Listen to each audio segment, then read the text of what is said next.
Good morning, students. In this video, we are going to discuss the two types of organisms, that is mycorrhizae and lichen. So these two type of organism have some common features, that is symbiotic association. Symbiosis is a close relationship between the two different species, in which at least one species should get the benefit. So under the symbiosis, three types will be there. The mutualism. Mutualism means the interaction between the individuals of different species that result in the positive or beneficial effect. Both are get the beneficial. Then that is the ecological interaction between the species where each species has a net benefit. So the interaction பண்ற ரெண்டு organismsum they are getting the mutual benefit, that is symbiotic association. First we are going to focus the mycorrhizae. Mycorrhizae, the symbiotic association between the fungal mycelium and roots of the plant is called mycorrhizae. The word mycorrhizae itself, myco means fungi, rhizae means roots of the plant. So the relationship, symbiotic association between the fungal mycelium and root of the plant. The plant in the sense that is any plant, higher plants like annual plants, perennial plants, biannual plants, like that. Any plants, they have a contact with the fungal mycelium and roots of the plant is called as the mycorrhizae. In this relationship, both are mutually helping and beneficial. So fungi observe the nutrition from the root. Plants oda rootல இருந்து they are observing the nutrition for their own purpose by using the hyphae network.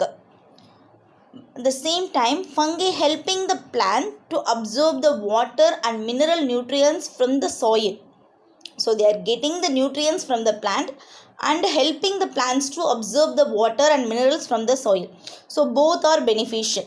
So that it is called as a mutualism, symbiotic association. Now we are going to see the importance of mycorrhizae. So all the angiosperms are not autotrophic. So usually, majorly the angiosperms, they are doing the photosynthesis and their synthesis their own food. But some of the angiosperm plants are saprophytic. They have to derive the nutrients from the dead animals and plants. So that type of saprophytic angiosperms derive the nutrients with the help of this fungal partner. That fungal mycelium is helping the availability of to help the plant to absorb the minerals and plants from the soil, and it is providing the drought resistance and the water illada on the condition la kuda the plants can able to withstand with the help of the fungal partner. It protects the root of the higher plants from the attack of the plant pathogens. Usually plant affect பண்ணி disease cause பண்ணக்கூடிய bacteria, virus or some other fungi, they can cause the disease to the plant, particular plant. So that is called as a plant pathogen. So அந்த plant pathogens எல்லாம் rootல வந்து attack பண்ணாம the fungal partner is providing protection to the plant. So these are the importance of mycorrhizae. Mycorrhizae is three types: ectomycorrhizae, endomycorrhizae and ectoendomycorrhizae. The first type, ectomycorrhiza. Ecto in the sense outside. So this type of mycorrhiza, the fungal mycelium, it only present in the outside of the root alone, outside of the root covering. So the fungal mycelium forms the dense sheath around the root. So the dense sheath is called as a mantle. But some of the types, it will be penetrating only the epidermis and cortex, the outermost layer of the root. So a very outermost layer is cortex and epidermis. That alone between the two cells, ரெண்டு செல்லுக்கு இடையில இருக்க intercellular space alone it will be penetrating, means that is called as a cortignant. So this is called a ectomycorrhizae. So ectomycorrhizae in the sense the fungal mycelium will protect only the outside of the root, but in some species it will be penetrating the outermost skin of the root, that is cortex and epidermis, the intercellular space, that is called as a cortignant. So this type is called as a ectomycorrhizae. The second type is called as a endomycorrhizae. Endo in the sense inside. The hyphae, fungal mycelium, the hyphae is grows inside the root, penetrate the outer cortical cells of the plant. So plant rootல இருக்க outer cortical cells உள்ள penetrate பண்ணிட்டு it is moving inside means that is called as endomycorrhizae. So the small portion of the mycelium will be present outside of the root also. Only small, most of them will be present inside that root. So the outside la இருக்கிற that form is called as a VAM, vesicular orbuscular mycorrhizal fungi. So presence of the vesicle and orbuscles, that is commonly called as a Hausteria. Hausteria is a very common term. The orbuscular mycorrhiza, VAM, vesicular orbuscular mycorrhiza is a very common. Ericoid mycorrhiza, arcade mycorrhiza, so these are some of the examples. Endomycorrhiza will penetrate the cortical cells. Cells kulla penetrate பண்ணி போகும். Then some small portion alone will be present outside also. That is called Hausteria. So this is endomycorrhiza. The third type is called as a ectoendo. It is both outside as well as end, inside also. The fungi form both mantle, outside protection கொடுத்து inside penetrate ஆகி cortical cells குள்ள penetrate ஆச்சுன்னா that is the third type, ectoendomycorrhiza. So these are the types, ectomycorrhiza, endomycorrhiza and ectoendomycorrhiza is the types of the mycorrhiza. This is the picture of the transverse section of the root. It's showing the mycorrhizae in the plant, roots of the plant.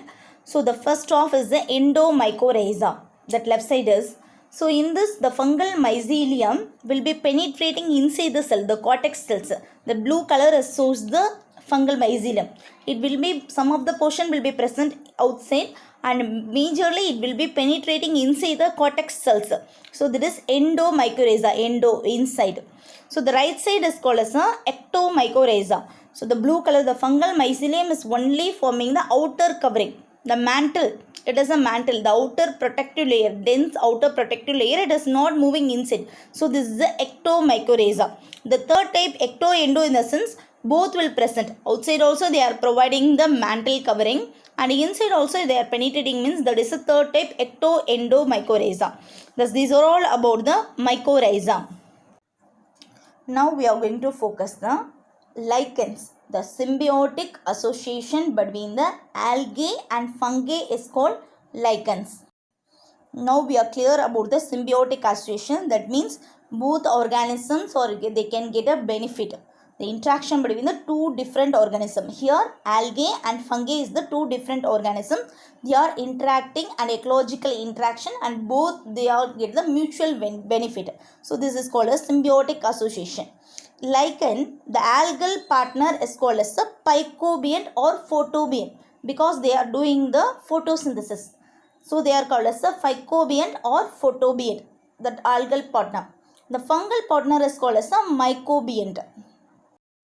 The algae is doing the photosynthesis and they are providing the nutrition to the fungal partner. They are helping the fungal partner by providing the nutrition. So for in turn the fungi providing the protection because the algae is not that much stronger.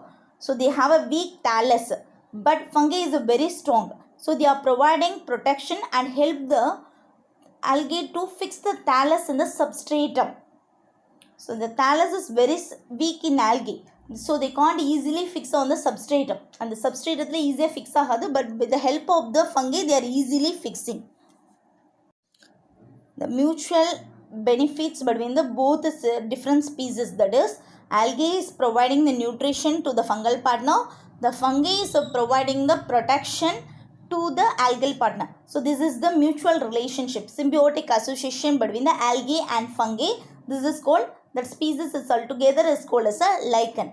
So altogether they are doing the asexual reproduction by the fragmentation, Soredia, Isidia, like that. But in separately the phycobian, that is algae alone, is reproduced by the akinete, Harmogonia, Eplanospore, like that. The mycobient, that is a fungi, will doing the sexual reproduction by producing the ascocarp. The lichen, commonly both algae and fungi altogether they do the asexual reproduction by fragmentation and some other method, but algae alone they can do the asexual reproduction by akinete production, Eplanospore production. Fungi alone they do the sexual reproduction by ascocarp formation or basidiocarp formation, like that. So this is the reproduction occurs in lichens. Now we are going to discuss the classification of lichens. Many types of classification is available for lichens. First one is based on the habitat, the living place of lichens. So according to the living place of lichens, it is classified into 6 types. The first one is the corticolous. Corticolous means the lichens is present on the bark of the tree. It is corticolous. Second one is lignicolous. The lichen is present on the wood, any wood. Then third one is saxicolous. It is present, the lichen is present on the rocks. And the fourth one is terricolous. Terry in the sense the lichen is present on just on the ground. If the lichen is present on the siliceous rocks of the sea, கடலுக்குள்ள இருக்க அந்த rock, siliceous rockல present ஆயிடுச்சுன்னா that is a marine. If it is present, the rock is present in the fresh water, that is present in the sense that is a freshwater lichen. So these are the based on the habitat, the lichens are classified into 6 types. The next type of classification is based on the morphology. This is very important classification. Based on the morphology of the thallus, what we are seeing, the external appearance, it is divided into 4 types. The first one is leprous. Leprous in the sense there is no distinct fungal layer. We can't say the fungal layer. Only the algal thallus alone we can visible, means that is called as leprous. The second one is called crustose. Crustose in the sense crust-like appearance. Crust in the sense having a very hard outer layer, like a odu இருக்கிற மாதிரி appearance இருந்துச்சுன்னா that is called crustose. The third one is fruticose. Fruticose in the sense branched pendulous shrub. We can see that many branches, shrub இருக்க மாதிரி ஒரு நிறைய branches இருந்துச்சுன்னா that is called fruticose. Foliose in the sense leaf-like appearance. So this is a very important classification based on the morphology. That is 4 types: leprous, crustose, fruticose and foliose. So this is the picture shows the types of lichens. The first one is a crustose. Very hard outer layer, like a very thickened outer layer is present on the rock, that is a crustose. And the second one is the foliose. Foliose is a leaf-like. It is located on the bark. It is a leaf-like appearance, foliose. And the third one is fruticose. We can see that many branches, shrub, like a shrub appearance is called as fruticose lichens. So based on the appearance, crustose, foliose and fruticose, there is no fungal outer growth in the sense, that is called as a leprous. This is the important classification based on morphology. The third type of classification is based on the distribution of algal cell. So in the lichen, how the algal cells are distributed. So according to that, it is 2 types: homomerous and heteromerous. Homo in the sense same. So the algal cells are evenly distributed in the thallus, means that is called homomerous. Hetero means different. So the distinct layer is present in the sense algae and fungi. So we can't separate the algae and fungi. Everything algae is evenly distributed in the sense that is homomerous. We can easily find out the distinct layer between the algae and fungi, means that is called a heteromer. So this is based on the distribution of algal cell in the lichen. The final type of classification of lichen is based on the fungal partner. If the fungal partner of the lichen is belonging to the Ascomycetes, already we studied the salient features of the Ascomycetes. So if the fungi is belonging to the Ascomycetes, the lichen is called as the Ascolichen. If the fungi is belonging to the Basidiomycetes, the lichen is called as a Basidiolichen. Thus these are all about the classification of lichens. Now we are going to focus the importance of lichens. The lichens secrete the organic acid like oxalic acid. So this oxalic acid, what usually do means it will corrode the rock surface. So rock corrode panni, it will helping to act as a pioneer formation, that is xeroxere. Xeroxere in the sense that is a plant succession. So usually the ecological community first originated, that condition is called as a plant succession. The plant succession in the sense ecological community originate in the extreme dry condition such as a desert condition. Usually plant communities illa orga endha plants illa, so plants illadanaala endha animals illada or desert ana area la so first form ஆகிற அந்த ஆர்கானிசத்துக்கு பேர் வந்து pioneer அப்படின்னு சொல்லுவாங்க. So இந்த ராக்ஸில் வந்து once the லைகோன்ஸ் வந்து present ஆயிடுச்சு அப்படின்னா அங்கே இருக்க ராக்கை வந்து இது ப்ரொடியூஸ் பண்ணுற organic acid like oxalic acid will be corrode, அதை அரிச்சிடும். From that some of the plants will started, plants produce ஆக ஆரம்பிச்சிடும். So that is called as a xerosid. So the lichen is helping to form a pioneer in xerosid. Some of the lichens will produce the arsenic acid. This arsenic acid is having the antibiotic property. That already we know that antibiotic in the sense it will suppress the growth of the other microorganism. It may be a bacteria, virus or fungi even. So pathogen இருக்கிற அந்த microorganismத்தோட growth suppress பண்ற property present in the arsenic acid of some of the lichens. Some of the lichens are act as pollution indicators. Pollution indicators in the sense they are sensitive to the some of the air pollution like sulfur dioxide. If the air pollutant like sulfur dioxide இந்த மாதிரி pollution cause பண்ணுற pollutant அங்கே இருந்துச்சு அப்படின்னா the lichens they can't grow. So lichens இல்லை அப்படின்னா we can consider that area will be polluted. If lichen is present in the sense that area is not presence of like this air pollutant. So it is act as a pollution indicators. இருக்கா இல்லையா pollution இருக்கா இல்லையான்னு identify பண்ணிக்கிறதுக்கு it is helping. So this the lichen is act as a pollution indicator. Some of the lichens like Rossella montagni, it will producing the dye that is present in the litmus paper that having the character of acid base indicator. So a litmus paper is helping to find out the acid or base, that is a pH. pH is below 7 means that is acidic, if it is above 7 means that is a base. So that is acid base indicator identify பண்ற litmus paper ல இருக்க dye produce பண்றது some of the lichens. Cladonia rangiferina is commonly called as a reindeer moss. So this is used as a food for animals living in a tundra regions. Tundra regions is called as a Arctic region, top of the mountain. So they are very cold and windy weather. So there is no rainfall. So commonly there is no plants in that. But some of the herbivorous animals will present. So this lichen reindeer moss is a food for that animals. So these are the importance of lichens. So in this video we discussed the mycorrhizae and types of mycorrhizae, importance of mycorrhizae, and we saw about the lichen, the symbiotic association between the lichens and the types and their importance. Thank you.